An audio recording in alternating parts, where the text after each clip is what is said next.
Good morning प्यारे बच्चों। आज की ऑनलाइन क्लास में आप सबका स्वागत है। अब आप इस विषय के वीडियोस एक साथ भी देख सकते हैं।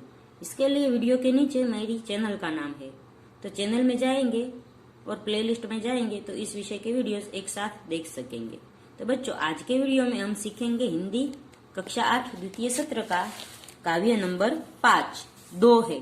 तो दोहे वो दो पंक्तियों के होते हैं और इसमें है हमें अच्छा यानी कुछ शिक्षा देने का बोध होता है। दोहों में हम है वो कबीर जी, रहीम जी और तुलसीदास के दोहे सीखेंगे, जिससे हमारे अंदर उदारता की भावना आए। दोहों में है वो हिलमिल कर रहने की का उपदेश दिया गया है तथा बड़ों को आदर करे और अनुभवियों को मान दे, उससे कुछ सीखे। ऐसे कई सारे हमें है वो सीख मिलती है इन सभी दोहों से। तो देखते हैं कि दोहों में हमें क्या कहा गया है। तो सबसे पहले कबीर के दोहे है। तो कबीर के दोहों में पहला है साई इतना दीजिए। साई यानी भगवान। तो भगवान को हम कबीर जी कहते हैं कि हमें इतना ही दीजिए, जामे कुटुंब समाए, जिससे मेरे कुटुंब का भरण पोषण हो सके। मैं भी भूखा ना रहूं, साधु न भूखा जाए।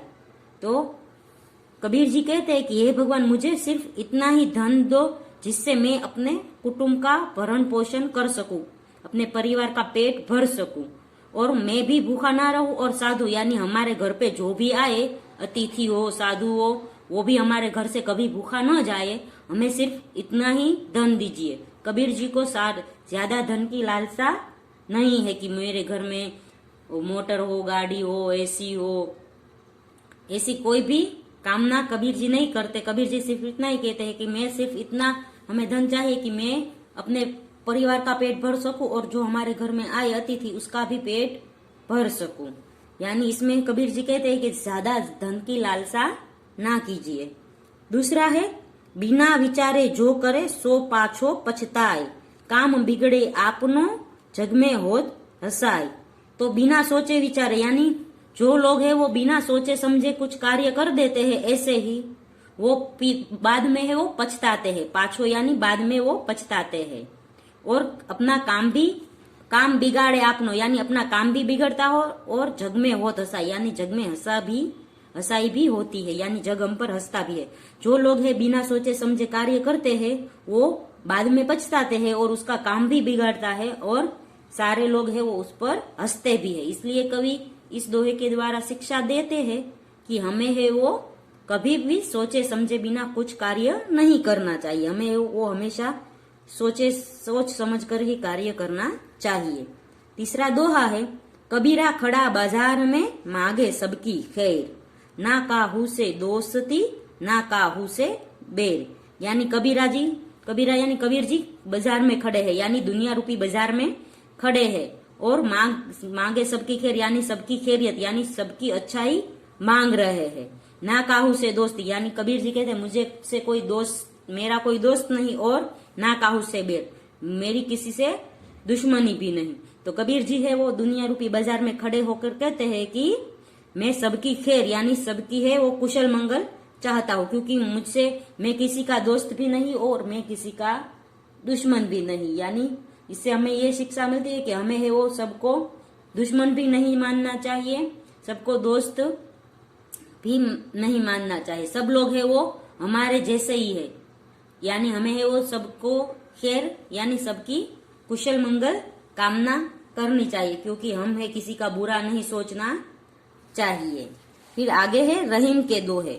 तो रहीम के दोहों में पहले है रहीमन वेनर मर चुके, जो कहूं मागन जाए, उनते पहले वे मुए जिन मुख निकसत नाही।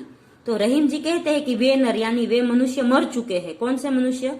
जो कहूं मांगन जाए, जो किसी के घर मांगने जाते हैं वे नर मर चुके हैं, यानी वे मनुष्य कहलाने के लायक नहीं है। उसमें से जो मनुष्यता है वो मर चुकी है। उनते पहले वे मुए, पर उनसे पहले भी वे मनुष्य मर चुके हैं जिन मुख निकसत नाही, जो मांगने आते हैं हमारे घर पर और उसे जो मना कहते हैं वे मनुष्य उससे पहले भी मर चुके हैं। जो मांगने जाते हैं वे नर तो मर ही चुके हैं, पर वे मनुष्य उससे पहले मर चुके हैं जो मांगने वालों को भिक्षा नहीं देते। यानी हमारे घर जो भी मांगने आए उसे हमें भिक्षा देनी चाहिए।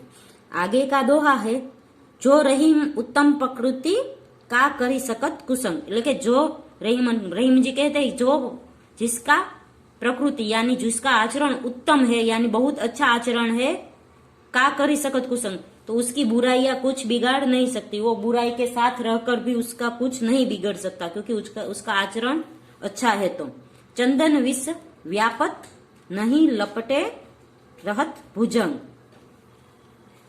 यानी रहीम जी कहते हैं कि हमारा जो आचरण अच्छा है तो हमारी है वो कुसंगी यानी खराब मित्र की संगत भी हमें खराब नहीं कर सकती। जैसे चंदन के वृक्ष पर सांप लिपटता है पर सांप का जहर है वो चंदन नहीं ले सकता, वो अपनी अच्छाई शीतलता अपने पास रखता है। उसी तरह हमें भी है वो खराब व्यक्तियों के साथ मिलकर खराब नहीं बनना चाहिए।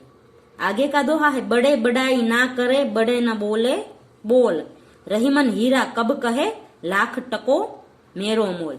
यानी इसमें कब रहीमन जी कहते हैं कि बड़े बड़ाई ना करे, यानी हम जो अच्छे व्यक्ति है तो हमें हमारी अच्छाई सभी के आगे बोलने की जरूरत नहीं करे। बड़े न बोले बोल, हम जो किसी के सामने हमारी अच्छाई करेंगे तो वो हमें अच्छे नहीं समझने लगेगी। यानी हमें हमारी अच्छाई है वो दूसरों व्यक्तियों के सामने नहीं करनी चाहिए, क्योंकि हीरा है वो हीरे का मोल है वो सिर्फ जोहर ही जानता है। हीरा नहीं बोलता कि मेरा मोल इतना है, यानी मेरी कीमत बहुत बड़ी है, क्योंकि हीरा है वो खुद नहीं बोलता, फिर भी हम हीरे को समझते हैं कि हीरा कितना कीमती है। इसी तरह हमें है वो हमारे बखान यानी हमारी अच्छी बारे में बातें नहीं करनी चाहिए। हमारे व्यवहार से यह जताना चाहिए कि हम कितने अच्छे हैं।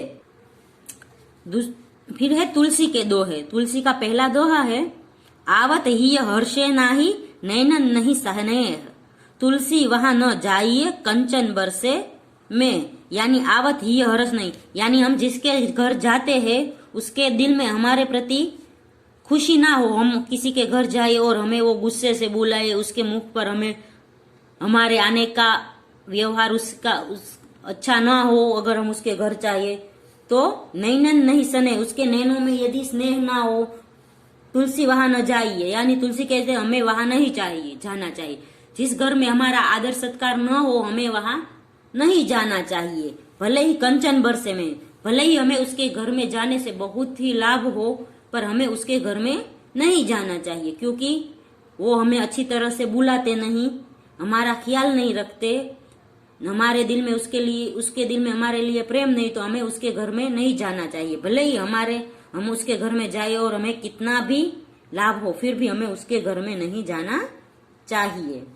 फिर अंतिम दोहा है, विद्या धन उद्यम बिना कहो जू पावे कौन, बिना डुलावे ना मिले जो पंखा कौ पौन। विद्या धन उद्यम बिना, यानी विद्या रूपी धन है वो उद्यम यानी मेहनत के बिना हमें है वो विद्या रूपी धन नहीं मिल सकता। यानी हम पढ़ेंगे लिखेंगे तो ही हमें वो धन मिलेगा, वो विद्या मिलेगी। यदि हम पढ़ेंगे लिखेंगे नहीं तो हमें वो विद्या नहीं मिलेगी।